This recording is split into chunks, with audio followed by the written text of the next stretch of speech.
Well, for more on this, let's cross to Washington, D.C. and speak to Douglas Sloan. He's from the political campaign consulting group National Capital Strategy. Douglas, welcome to the program. How do you assess where we're at right now with the Trump campaign?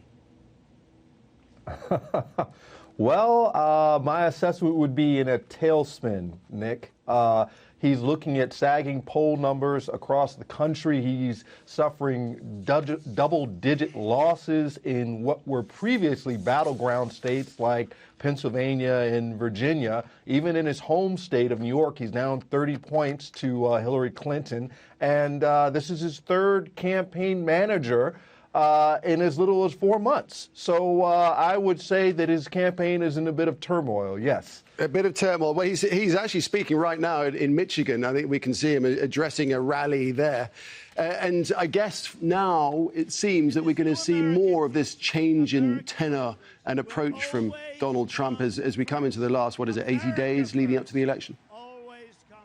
Yes, 80 days. And, that's what the conventional Republicans would hope, Nick. But we've seen this before from Donald Trump. We saw him during the convention for a while, stay on script, stay with the talking points. And then right after the convention, he went right back to his wild and woolly ways. So, the thing about Trump is that the guy is unpredictable and that he often goes off script and that he often does not use a teleprompter and he often just shoots straight from the hip. And that is one thing that actually helped him target a particular demographic of voters that helped him to win the GOP primaries, but that type of behavior will not help him in the general election when he was trying to get all of the votes nationwide. Right. You talk about a tailspin in this Hillary Clinton, an average lead of 6 points, which is a huge margin with less than, 3 months to go to the election. But that doesn't concern his fans, does it? They still rally behind him. Yeah, they seem to think, well, if Trump has all these people at his rallies, that there's no way that he can lose. But people tend to forget that Bernie Sanders had huge rallies with massive turnouts, and he still lost the primaries. Turnout at rallies and speaking events is not indicative of how you will do when people come out to vote. And again, we're looking at this.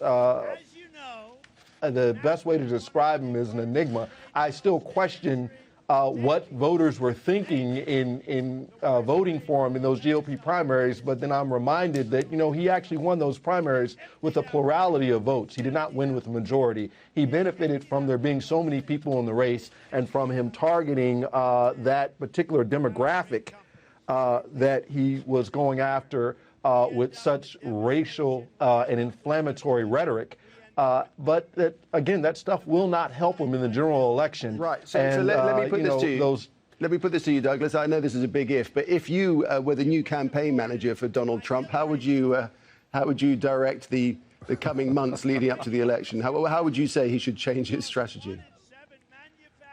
I would plead with him to not be so divisive, to tone down the inflammatory rhetoric, to spend money in some of these battleground states to run ads. He hasn't been running ads. I think his first ad just started running in one of the battlegrounds just this week to open up campaign offices, to initiate a ground game. You have to get out and touch these voters. The voters have to see and feel your presence in these battleground states, on the ground, grassroots. That's how the Democrats have been doing it for the past 16 years. They did it with Clinton and they did it again with Obama. And Trump would simply have to really embrace that strategy if he hopes to get anywhere. The strategy that won him the primary will not win him the general election. And remember, those polls showing him only leading by 6 points, those are national polls. Those aren't state polls. And you have to remember, this is one state by state.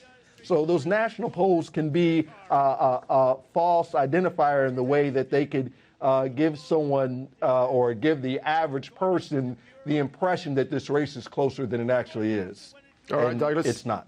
Yeah. All right, Douglas. Great to get your perspective on that. I appreciate it very much. Douglas Sloan there in Washington, D.C. Thanks a lot. Thanks for having me, Nick.